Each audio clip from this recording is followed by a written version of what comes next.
எங்க கட்சியில தனி மனித தாக்குதல் என்னன்னு சொன்னாதானே தெரியும். எங்க கட்சியில எது தனி மனித தாக்குதல்? எங்க கட்சியில அப்பா தலைவர், பையன் இளைஞரணி தலைவர். இப்ப எங்க தலைவரோட அப்பா தான் எஸ்எஸ்சி அவர்கள், நாங்க ஒத்துக்கிறோம். எங்க பையன் தான் ஜெய்சன் அவர்கள். அவர்கள் எல்லாம் பொறுப்புல இருந்தாங்கன்னா நீங்க சொல்றதை என்ன சொன்னாங்கன்னா, ஃபேமிலிங்கிற பிரிவிலேஜ் இல்லாம அப்பாங்கிற பிரிவிலேஜ் இல்லாம விஜயால இந்த உச்சத்துக்கு வந்திருக்க முடியும்.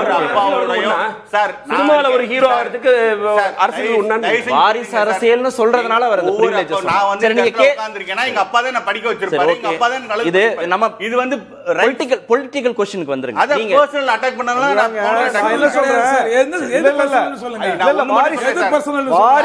வாரிசு அரசியலை பற்றி எதிர்க்க கூடாதுன்னு சொல்லல.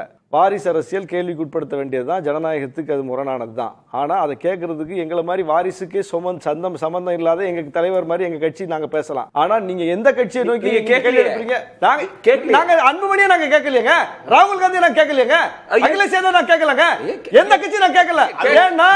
ஏன்னா எந்த கட்சி கேட்க முடியாது, நீங்க திமுக மட்டும் கேட்கறீங்க. அதான் பிரச்சனை. வாரிசு அரசியல் பிரச்சனை இல்ல, உங்களுக்கு உதயநிதி தான் பிரச்சனை.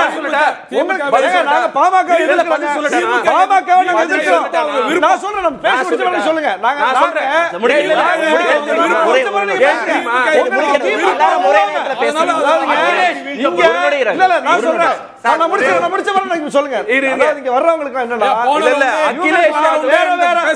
பத்திரிகையாளரு அந்த ஆளும் வந்தாலுமே இவங்களுக்கு திமுக ஒவ்வாமை திராவிட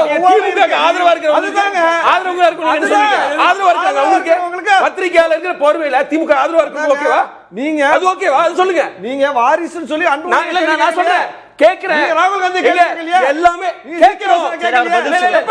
நான் சொல்றேன் இல்ல இல்ல நேரம் இல்ல நேரம் அவரே பதில் சொல்றேன். இவர் இல்ல இல்ல ரகு நிறைய நேரம் கடந்து இல்ல ரகு நான் பேச முடிக்கிறேன். அதாவது ஒரே ஒரு லைன் சொல்றேன். ஒரு லைன் நிகழ்ச்சியில 15 பத்திரிகையாளர்கள் வந்து பேசுறாங்கல்ல, என்னைக்காவது மத்த கட்சிகள் உள்ள வாரிசு எல்லா வாரிசுமே ஜனநாயகத்துக்கு எதிரானது தான். எல்லா வாரிசும் ஜனநாயகத்துக்கு எதிரானது. எல்லா வாரிசும் ஜனநாயகத்துக்கு பொதுவா பூசுவாங்க.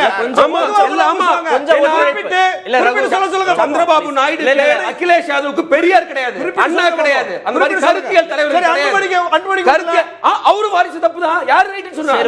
நீங்க வேணா கூட்டணி போல சரி, நீங்க அவங்க கூட்டணி போல சரி சொன்னீங்க, நாங்க சொல்ல மாட்டோம். தவறுதான். இல்ல நான் ஜென்ராம் சார் எந்த வாரிசே நாங்க ஒரு நொடி நீங்க கேட்கல, அவங்களுடைய கொள்கையை தான் எதிர்க்கிறோம். அதனால சரிங்கிறது கிடையாது. ஒரே ஒரு நொடி இல்ல பொலிட்டிக்கல் क्वेश्चन பதில் சொல்றாரு. பொலிட்டிக்கல் क्वेश्चन டைரக்டா சொல்றேன் சார். முதல்வர் அவர்கள் வரவெல்லாம் கட்சி ஆரம்பிக்கிறாங்கற வேர்ட் இருக்குல, அந்த வேர்டோட உள்ள அர்த்தம் என்னன்னா, தமிழ்நாடு எங்களுக்கு பட்டா போட்டு கொடுத்திருக்கு எங்க குடும்பத்துக்கு, வேற யாரும் அரசியலுக்கு வராதீங்கன்னு. இந்த பண்ணையார் மனப்பான்மையை 2026 அடியோட வேரோட புடுங்கி எறிவோம். அதை எங்க வெற்றி தலைவர் தளபதி செஞ்சு காமிப்பார்.